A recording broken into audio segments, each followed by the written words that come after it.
We have quite a number of topics that we can choose to start with. There are topics that are whether they're in real information, real facts that's just been released, or they're misinformation.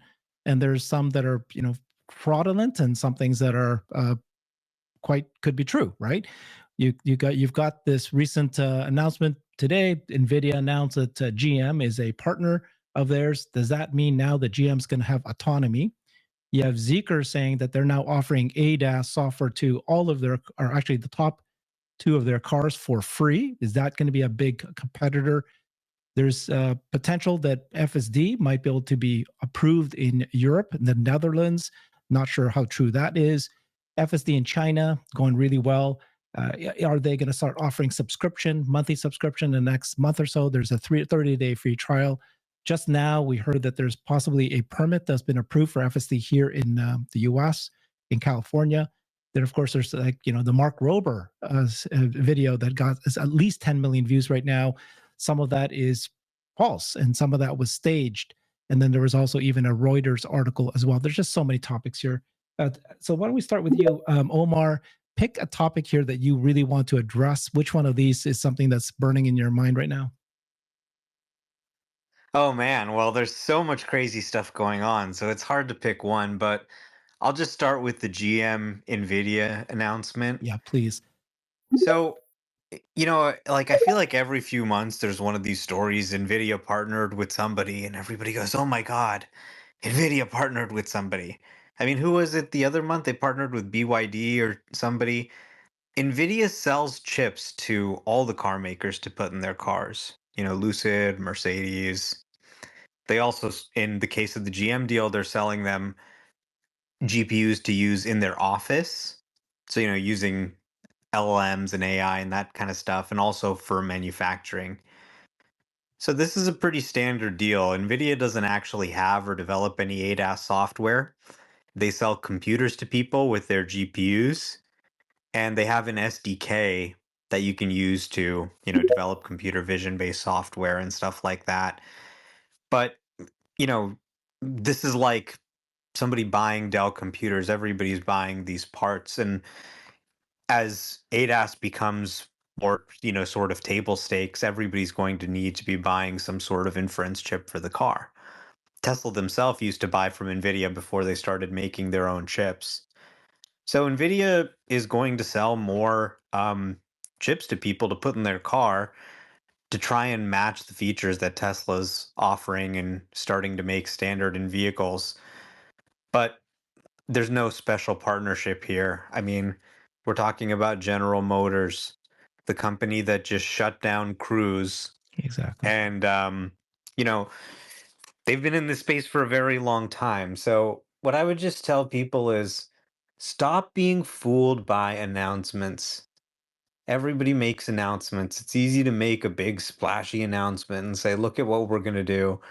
Look at what they're actually doing. Talk to the people who are using the product. And if you can't find anyone who's using the product, and actually the only person you can find is someone who's maybe in a hospital because of the product, then that should probably tell you something. So, I mean, in terms of like the most competitive, self-driving companies in the world, you'd probably put Waymo on that list. They've got a massive driverless service. Maybe companies like Huawei. General Motors is not in the top 10 list for me. Yeah, exactly. Gosh, we can cover so much here. Even the Waymo CEO, ex CEO, came out and said there's so many ways to fake a robo taxi service when he was, trying to dig a little on Tesla. And that just tells you what he means by that, right? There's many ways to fake a robo taxi service. Waymo themselves are probably faking it right now with all these potential remote drivers that are out there. But how do you fake robotaxi Well, when it's you've not got fake. millions of us? Yeah, there's millions of us using it. So yeah, our supervised version of it. Yeah, I mean, Waymo is really doing millions of rides a year safely. And remote monitoring and assistance is just par for the course. Tesla's going to have to do it too. They're not cheating. The car is really running entirely on itself, and they're running with NVIDIA GPUs in the car.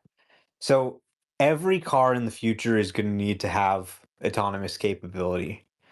So every car is going to need to have an inference chip, and NVIDIA is dominating that market right now.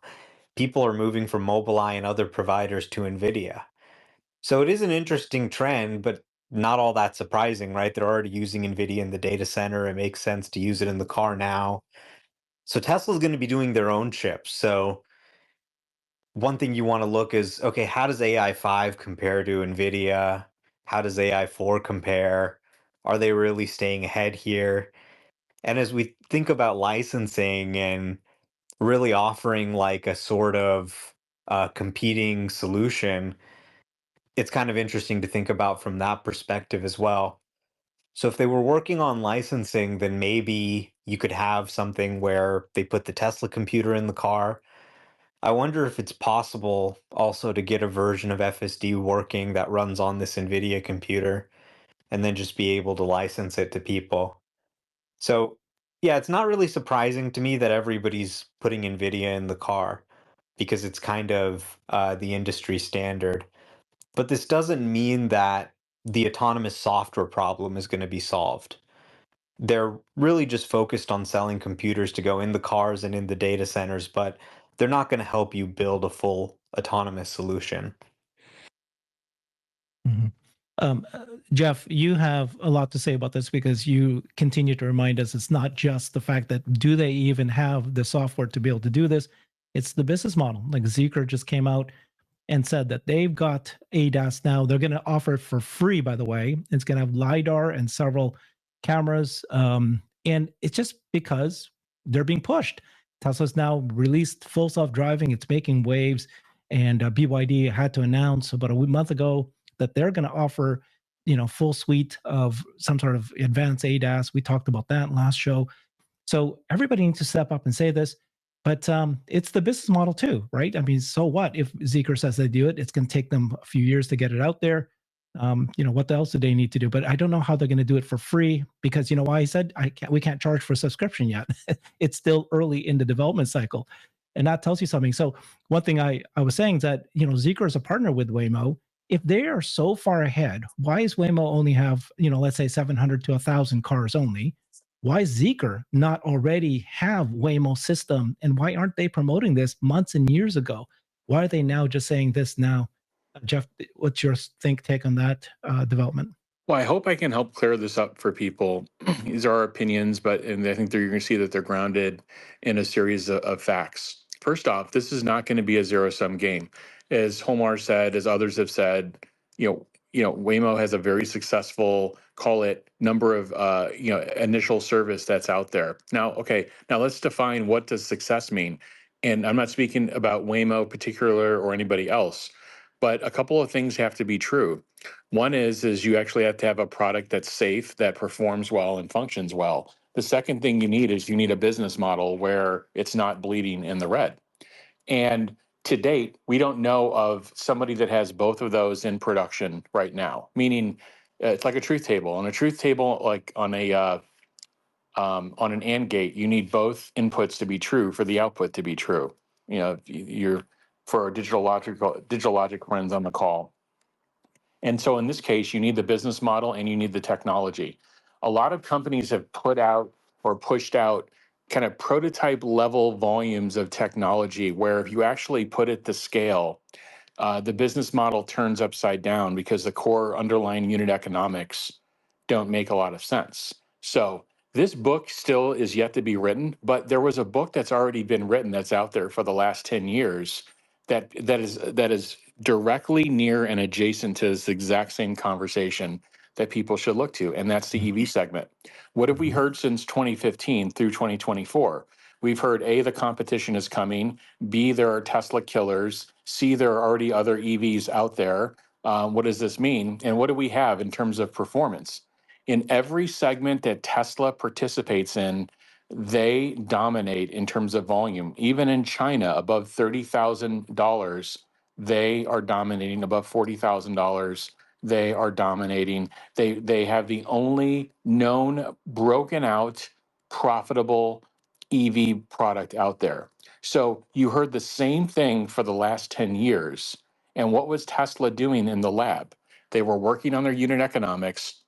They were building the core underlying supply chain. They were vertically integrating the technology, and that gets back to the business model. At first, they did it out of necessity, and there's the same thing here with self-driving. They kind of had to do it out of necessity as well because there wasn't a solution that they could buy off the shelf where the economics would make sense for them to put this into every product dormant until the software lights up.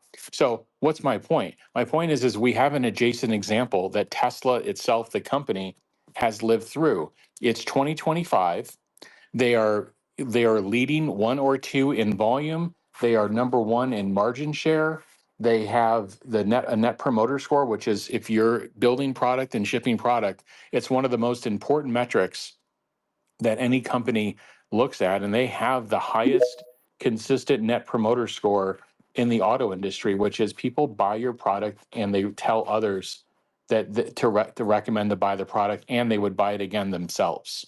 So if you put all that into perspective and you were asking me about the business model of FSD, we don't have a data point that says anybody has a near-term path to profitability or they've turned profitability, because I guarantee you, if one of these companies had a profitable at volume and at scale robotaxi service, it would be all over the headlines. You'd have, just like you have Rolling Stone and you have Time Magazine talking about Tesla's Q1, you would have Rolling Stone and you'd have Time Magazine talking about a profitable, very successful robotaxi service. So I think everybody should just have perspective. It's not a zero-sum game.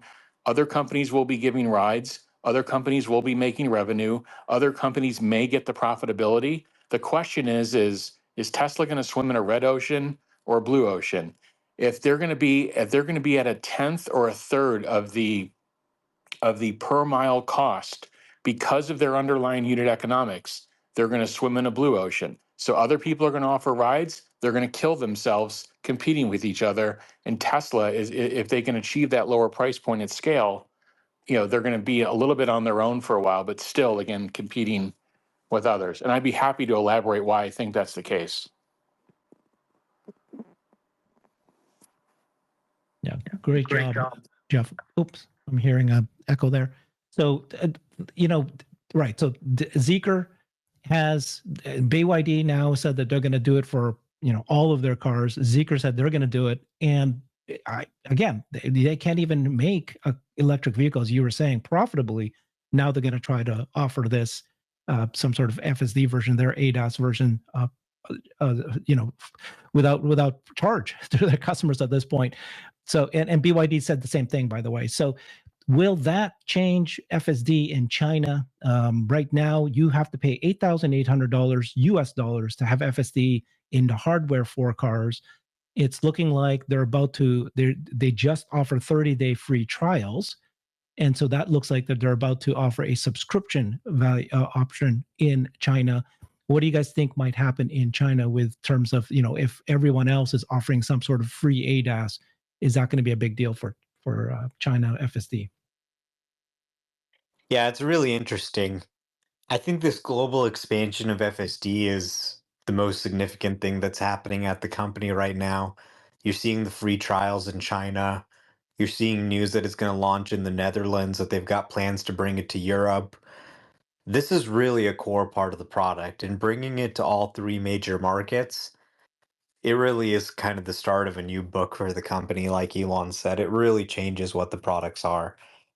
So this is really significant. And I think what you're seeing from the videos in China and what the consensus is that it's the best ADAS system in China. Even without doing a ton of training on local data, it's beating all of those systems. So naturally, others are going to have to try and do what they can to compete and try and get people to buy their cars. But Zeekr fundamentally has a much worse cost structure than Tesla. They're using, like GM, the NVIDIA Orin and Thor computers in their car. So they have to buy from NVIDIA. You know what NVIDIA's margins are. They're 77%. So the amount of compute per dollar they're getting from Tesla is much worse. In addition, they have LiDAR. They've talked about even adding short-range LiDAR and long-range LiDAR. And that's part of the cost structure of their car. They're just going to be sort of eating all of this. The price to sort of make a profit on their car is going to be higher. So Tesla is at a fundamental cost structure advantage. What they can do is actually sell you a self-driving car that's better. And Zeekr system, for example, it only works in certain cities. So it has to be pre-approved for the cities. You have to still have your hands on the wheel. It's not as good as FSD. And FSD, I think is a dramatically better system, but the problem is you've only been able to access it for $8,800. That's way too much for most people in the US or China. So the 1 month free trial they're doing in the launch to hardware 3, I think that's significant, giving everyone a taste. But they're really going to have to launch the subscription offering as well to make it palatable to most people. Now, Zeekr going in for free, this has raised a lot of concerns. I think I even saw a note from RBC where they said we expect the price for FSD subscription to be $50 in 2026, not $99. So our forecast for this must be much lower than we expect. But Tesla actually also already has a free version of their solution, and it's called Basic Autopilot. It comes on every car for free. Their cost structure allows them to do that because they have the hardware included in every car. But the Basic Autopilot is a 5-year-old piece of shit. So really what we need to see Tesla do as they expand and get FSD into all 3 major markets is have a much better free version of FSD that's included in the car compared to the Basic Autopilot we have now. Basically just take the same functionality, move it onto the 2025 stack, and then you can still have a subscription offering and give more features, whether it's following the navigation or unsupervised or whatever additional capability you want to unlock. But out of the box, the car comes with just outstanding free functionality that's the best in the industry.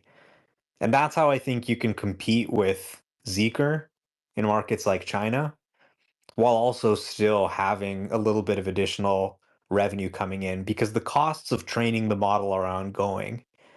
It's going to be an ongoing cost to collect data, to train, to hire people. So you want to structure the business in a way where the revenue coming in from that is recurring as well.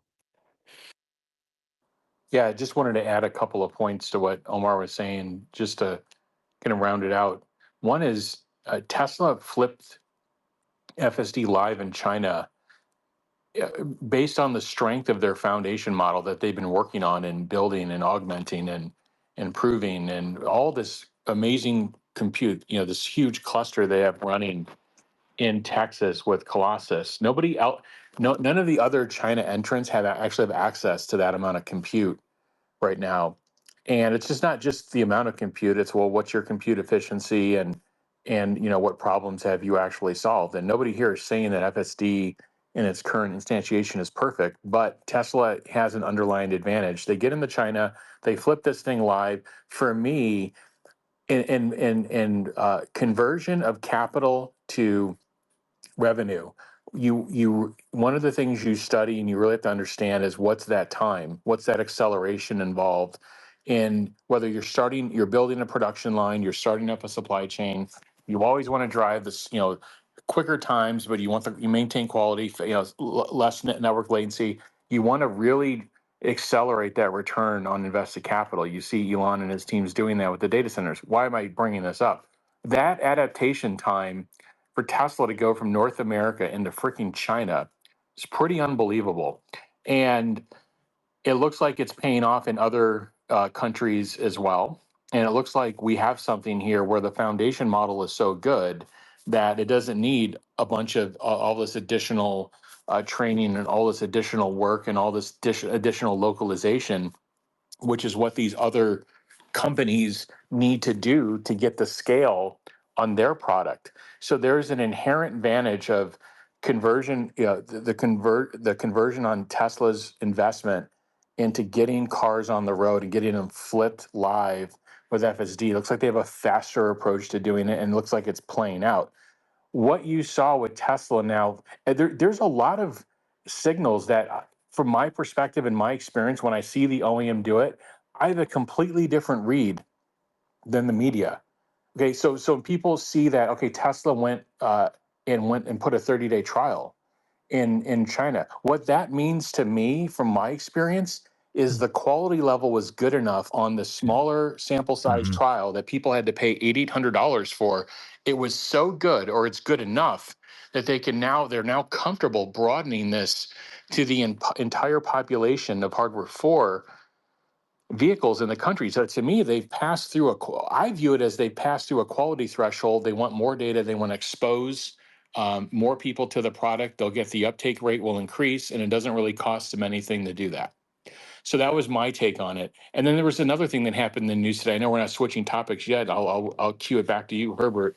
But Mhm. there's this whole thing about, okay, what did Tesla do in China on the Model Y with interest rates? I will tell you what they did, and everybody can have different opinions, and that's fine. This is free speech. Everybody can have it, but there's informed opinions and not so well informed opinions. You have to set your product up in the marketplace to compete. Okay, whether it's a new product or not, the current marketplace right now in China is BYD is selling cars with 0% financing. Li Auto is, Neo is. That is the current climate right now. And the current interest rates are anywhere from 4 to 8% on a new car. So you're talking about thousands of dollars of difference, and these consumers are very cost conscious. So the Model Y is going to do fine, but people look at, okay, why did they put this interest rate plan on if demand is fine? Again, one of the answers is this is the competitive environment they need, and it is a very competitive environment. So if that's what the standard is right now, you've got to compete with them. So, but anyway, you can read into that multiple ways. I'm very happy with what I've seen in unit growth. I'm happy with the 15. I think it was 15.3 or 15.8 yesterday, and I think they're on their way. But to close out that FSD conversation, to me, the adaptation, the rate of adaptation to a new country was key. And then the flipping on the free trial to me is it's achieved the quality level where they think they're ready to go wide with it. Yeah, thank you for that on the Model Y. We'll come back to that. We got a few more topics to talk about with FSD and the competitors. So I like what you both have said, right? That there's nuances to everything. We hear this announcement, and a lot of people are afraid. What does that mean? BYD and Zeekr are now offering their version of ADAS. What does it mean? GM is now partnering with NVIDIA, and they bought computer chips. Whoa, no, they've got a solution now. Meantime, you've got Tesla rolling out global FSD, not only in the US, Puerto Rico, Mexico, Canada, now they have it in China. And then there's this potential, I don't know how real this is yet, that apparently there's a path for Tesla to get FSD approved in the Netherlands through some sort of, article, something like that. I don't know how real that is, but they've, like you said, Jeff, they rolled out the FSD in China. It must be good enough that they then added 30-day free trial. You have Lars Morvey being interviewed by Sandy Monroe, and he said that the Cybercab production equipment is already in place in Giga, Texas. They're building the Cybercab with a plan to build it in mass scale in 2026. But then German media, apparently, again, we don't know if this is true, but they've been reporting that Berlin is supposed to be also planning to build the Cybercab. So, whoa, that means maybe they're very confident that FSD and is going to be somehow approved in Europe sooner than later. Do you guys think that that's real, or do you guys think that that's how real is it that they'll be building Cybercabs in Europe? It's a cost thing. They're going to build it everywhere. If they get the cost structure, Right. if they get the unit economics somewhere between 17, again at scale, not at launch, but at scale, if they get it to somewhere between 17 and 20 or so $1,000, that is the magnet that will pull that product into every factory, and then they'll have to build a factory, an unboxed, a brownfield layout for that in every factory, which I anticipate them doing. That is the magnet. If you're doing something incremental, that's when you hem and haw and say, is this going to be in every factory or not? By the way, that's the reason Cybertruck is in one factory right now. Once the cost structure gets to the point where relative to its own segment, it can be a cost leader. It may expand other factories. But the Cybercab that thing is designed from the bottoms up. The supply chain was designed, the manufacturing system was designed, the modules have been under design for 2 years. That thing is designed for scale. It's not designed to sit in one factory for its life.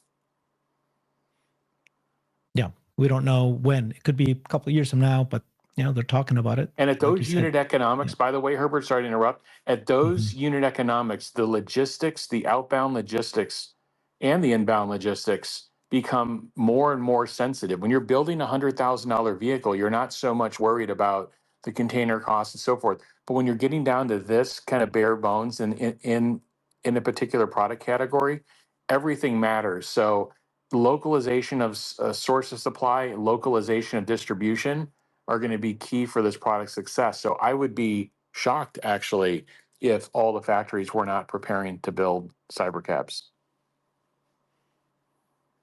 Okay, since we're still talking about FSD, do you guys have the energy and the interest to cover the Mark Rober video? I haven't heard from you, Omar. What's your thoughts on that?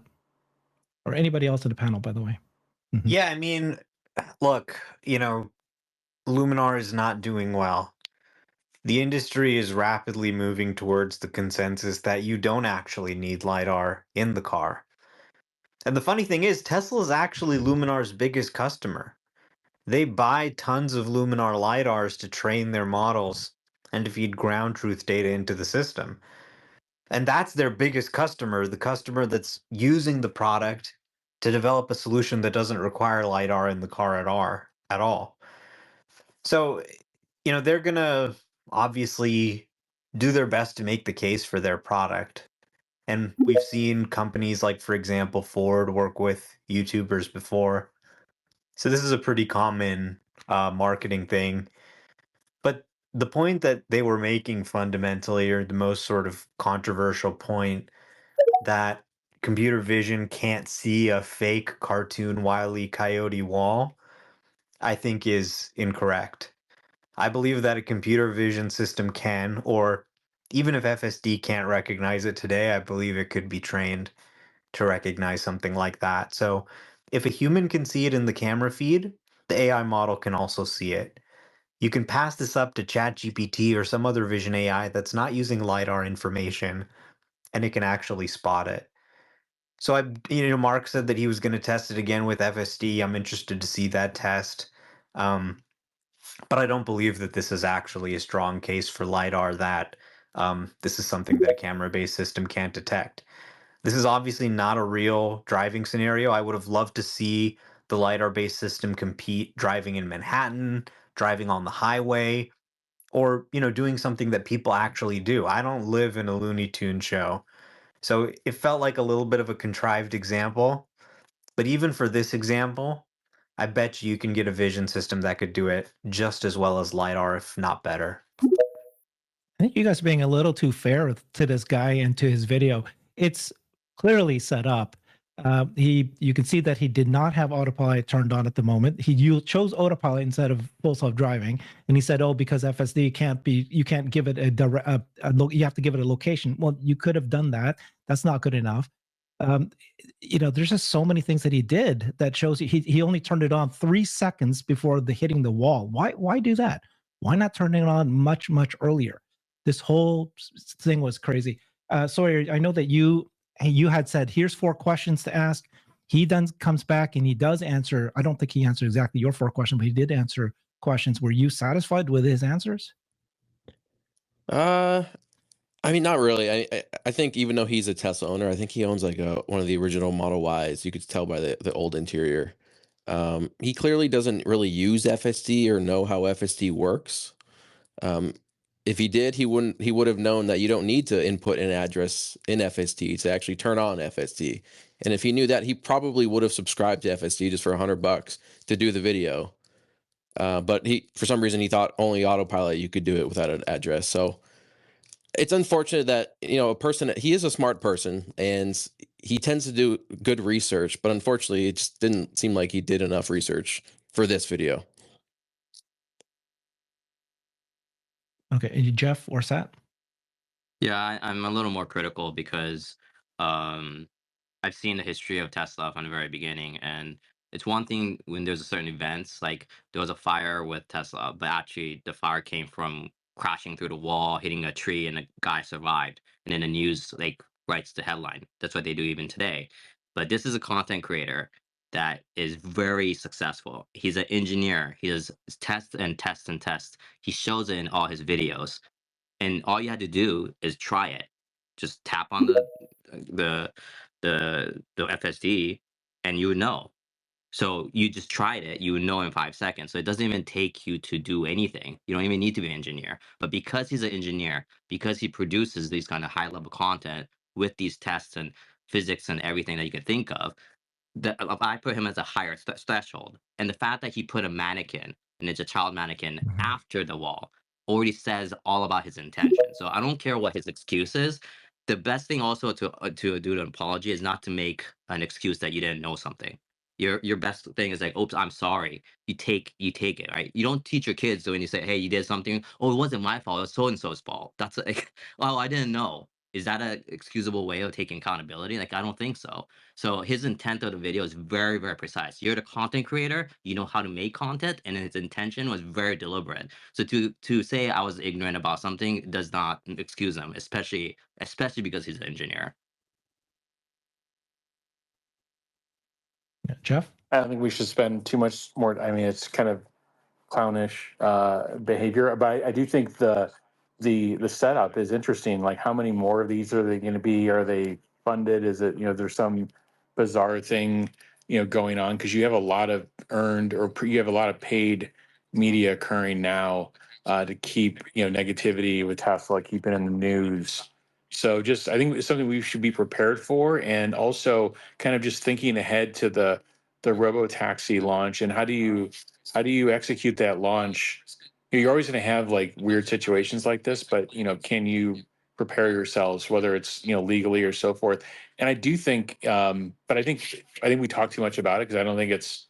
I think it. I mean, I think a lot of people, it got a lot of media views, and I think it was dealt with very quickly by the Tesla community in terms of feedback. So I think that part of it was managed well, but I don't think I have much more to say. It's a lot of stupidity, and it's going to continue. And I've not been a pounding the table Tesla must have PR kind of person, but there should be some sort of approach to get the good information about FSD out there, and to deal with any inquiries when you're introducing a game changing, life changing, world changing technology like this. The ability to communicate and deal with inbound, outbound is going to be important.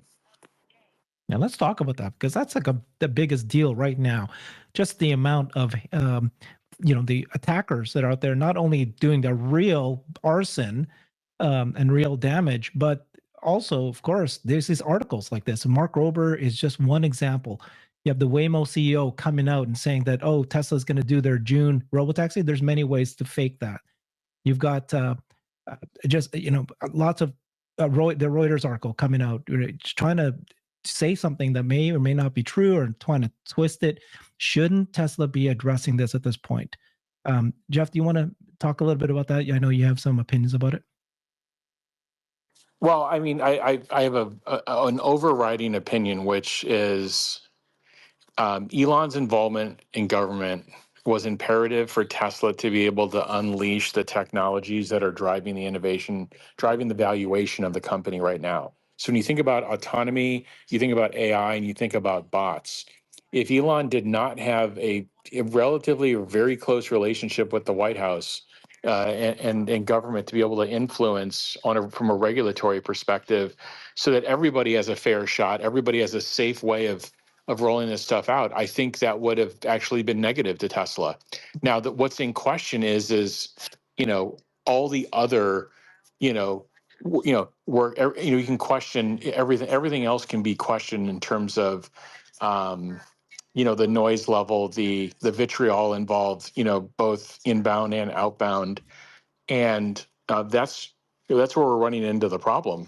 But like, I would tell people that you don't really have this valuation unlock in Tesla without this, and it's still not, nothing's guaranteed. Nobody should think that anything's guaranteed, but his proximity, I think, is important. Just to imagine the opposite, or imagine no relationship, and I think it would become rapidly clear that these things could spiral out of control. You may not be able to get anything. You can have the best tech in the world, and it's not necessarily going to emerge through poor regulation.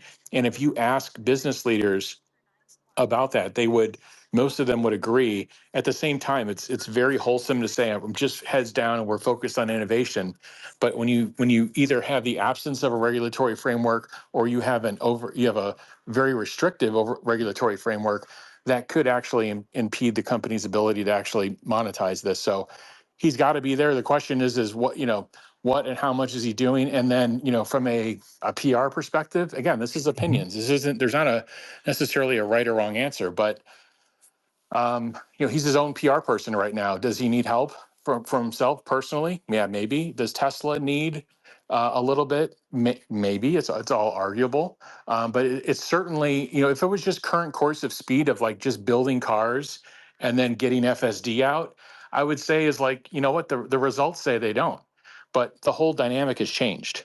It's changed fairly dramatically. So I don't think PRs, by the way, is the answer.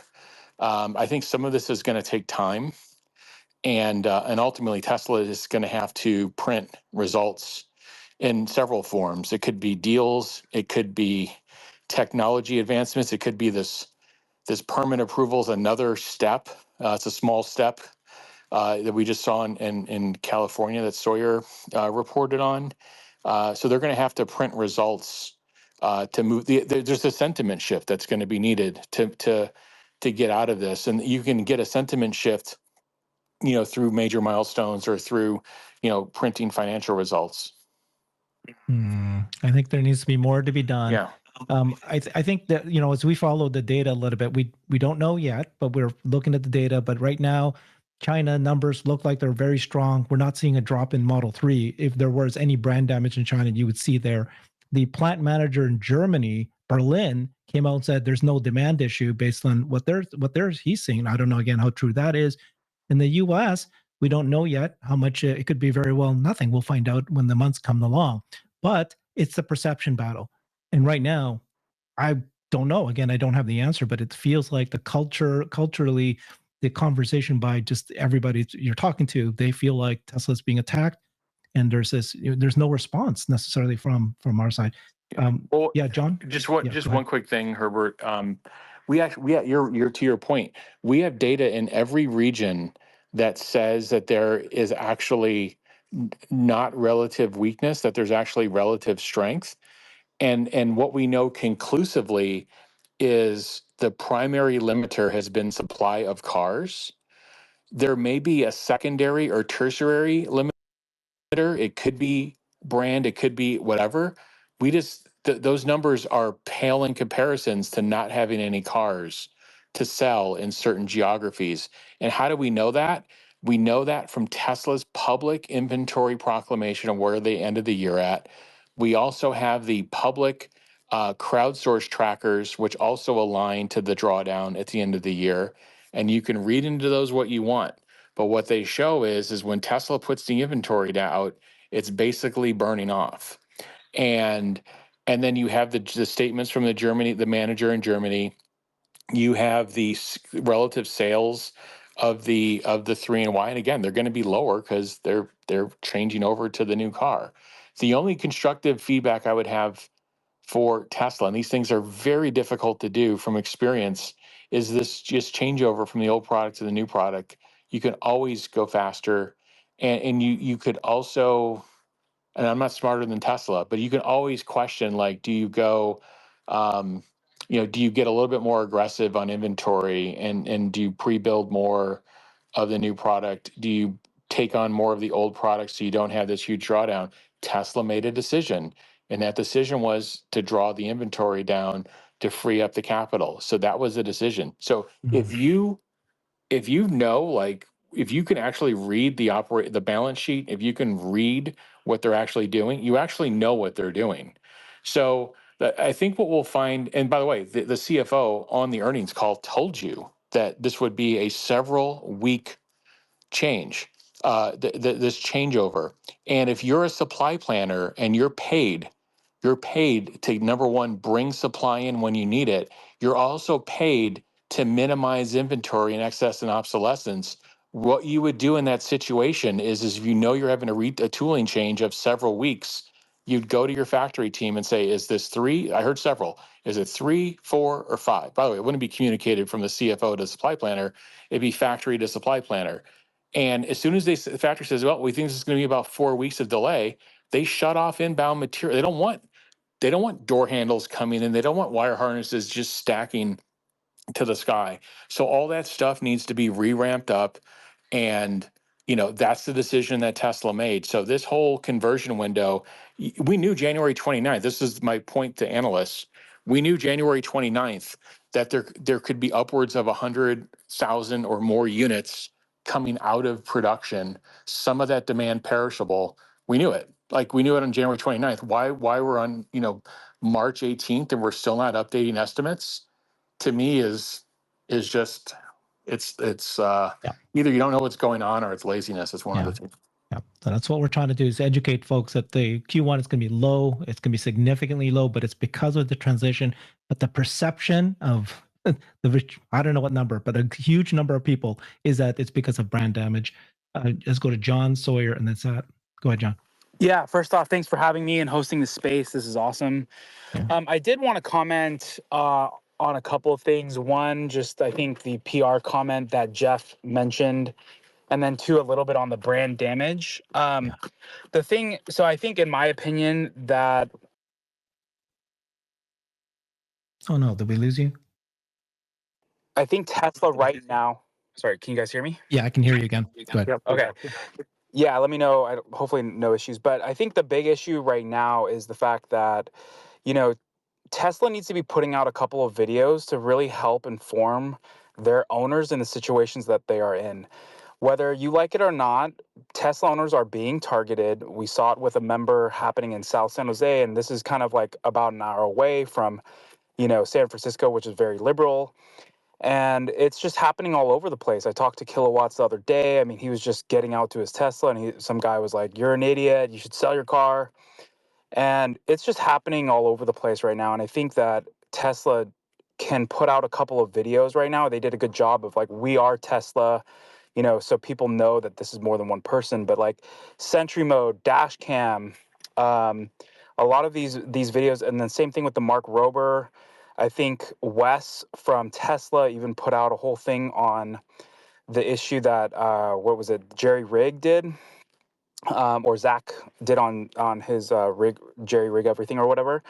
But either way, it's like it's one of those things that they clearly need to have a way to put out information, because the people will believe some of these really dumb things. And again, it's okay for us as the Tesla community to report what's right and what's true, but it's just like, you actually have employees like Wes coming out and saying this is what's going on. But they need I think in my opinion, a formal way to get information out.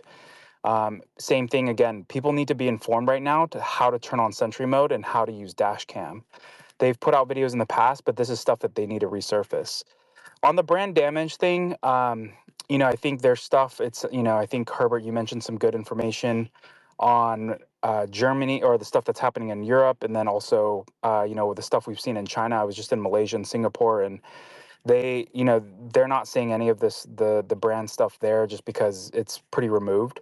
But definitely in the US, there's definitely owners. Like I had a couple of people in the videos commenting, or sorry, in the videos of the guy keying the car, just saying they want to just drive a car. They don't want to have a political statement on where they stand with Elon. And they're starting to, they're just worried about just driving.